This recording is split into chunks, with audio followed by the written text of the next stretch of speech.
ಸ್ನೇಹಿತರೆ, ನಾನು ಇವತ್ತು ಒಂದು ವಿಶೇಷ ಹೂವಿನ ಬಗ್ಗೆ ಪರಿಚಯ ಮಾಡಿಕೊಡ್ತೀನಿ. ಈ ಹೂವು ಹೂವು ಅಲ್ಲ, ಇದು ಒಂದು ಅಡಿಕೆ ಮರ, ಬಿಟಲ್ ನಟ್ ಅಂತ ಹೇಳ್ತೀವಲ್ಲ, ಆ ಮರದಿಂದ ತೆಗೆದಂಥ ಹೂವು. ಆ ಬಿಟಲ್ ಮಟ್ಟನ್ನು ನಾನು ನಿಮ್ಗೆ ತೋರಿಸ್ತೀನಿ. ಅಲ್ಲಿ ನೋಡಿ, ಆ ಮರ ಇದೆಯಲ್ಲ, ಆ ಮರದ ಹೂವು ಇದು ಹೂವು.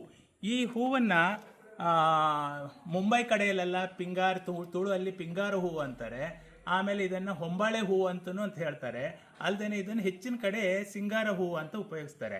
ಸುಮಾರು ಇದು ಯಾವುದೇ ಒಂದು ಪುರಾಣದಲ್ಲಿ ಈ ಹೂವನ್ನು ಉಪಯೋಗಿಸಿದ್ದಾರೆ ಅಂತೇಳಿ ಯಾವುದೇ ಒಂದು ಪುರಾವೆ ಇಲ್ದಿದ್ರೂ ಸುಮಾರು 200-300 ವರ್ಷಗಳಿಂದ ನಮ್ಮ ಹಿರಿಯರು ಈ ಹೂವನ್ನು ಹೆಚ್ಚಾಗಿ ದಕ್ಷಿಣ ಕನ್ನಡ ಮತ್ತು ಉತ್ತರ ಕನ್ನಡ ಕಡೆಯಿಂದ ಇದನ್ನು ಹೆಚ್ಚಾಗಿ ದೇವರಿಗೆ ಉಪಯೋಗಿಸ್ತಾರೆ. ಎಲ್ಲ ಶುಭ ಕಾರ್ಯಕ್ರಮಗಳಿಗಾಗಿ ಅಥವಾ ಮದುವೆ ಅಥವಾ ನಾಗಮಂಡಲ ಅಥವಾ ನಾಗಸೇವೆ, ಈ ಬೇರೆ ಬೇರೆ ರೀತಿಯಲ್ಲಿ ಈ ಹೂವನ್ನು ಉಪಯೋಗಿಸ್ತಾರೆ. ಆದಷ್ಟು ಬೆಳೆದಕ್ಕಿಂತ ಇದು ತುಂಬ ಎಳೆತಾಗಿದ್ರೆ, ಅಂದರೆ ತುಂಬ ಎಳೆತಾಗಿದ್ರೆ ಇದು ತುಂಬ ಅನುಭವ. ನೋಡಿದ್ರಲ್ಲಿ ಇಲ್ಲಿ ನೋಡಿ, ಈ ಥರನಾಗಿ ಇದನ್ನು ದೇವರಿಗೆ ಹಾಕುವಂಥದ್ದು ಇಂಥ ವಿಶೇಷವಾಗಿ ನೋಡಿ, ಇಲ್ಲಿ ನೋಡಿ, ಇದರಲ್ಲಿ ಎಷ್ಟು 3-4 ಕೊನೆಗಳಿದೆ. ಈ ಕೊನೆಗಳೇ ಇದನ್ನು ಹೆಚ್ಚಾಗಿ ದಕ್ಷಿಣ ಕನ್ನಡದಲ್ಲಿ ಇದನ್ನು ಉಪಯೋಗಿಸ್ತಾರೆ.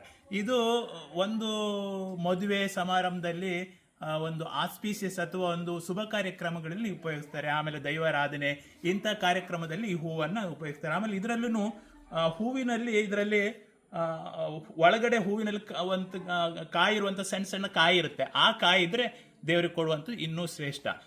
ಹೆಚ್ಚಾಗಿ ನಾನು ದಕ್ಷಿಣ ಕನ್ನಡ ಮತ್ತು ಉತ್ತರ ಕನ್ನಡದಲ್ಲಿ ಉಪಯೋಗಿಸುವಂಥ ಹೂ ಇದು ನೋಡಿ. ಇದು ಸ್ವಲ್ಪ ಎಳುತ್ತಿದೆ, ಇದು ಸಹ ಇದರಲ್ಲೆಲ್ಲ ಕಾಣಿಸುತ್ತೆ. ಇಲ್ಲೆಲ್ಲ ಒಂದು ಕಾಯಿ ಇರುವಂಥದ್ದು ಒಳಗಡೆ ತೆಗೆದ್ರೆ ಗೊತ್ತಾಗತ್ತೆ. ನೋಡಿ, ತೋರಿಸ್ತೀನಿ. ಇಲ್ಲಿ ನೋಡಿ, ಇದು ಈ ಥರ ಕಾಯಿ ಇದ್ರೆ ಇನ್ನೂ ಶ್ರೇಷ್ಠ ಈ ಹೂ. ಇದು ಹಾಗೆ ಇದನ್ನೆಲ್ಲ ಶುಭ ಕಾರ್ಯಕ್ರಮಗಳಲ್ಲಿ ಹೆಚ್ಚಾಗಿ ನಮ್ಮ ದಕ್ಷಿಣ ಕನ್ನಡದಲ್ಲಿ ಉಪಯೋಗಿಸ್ತಾರೆ.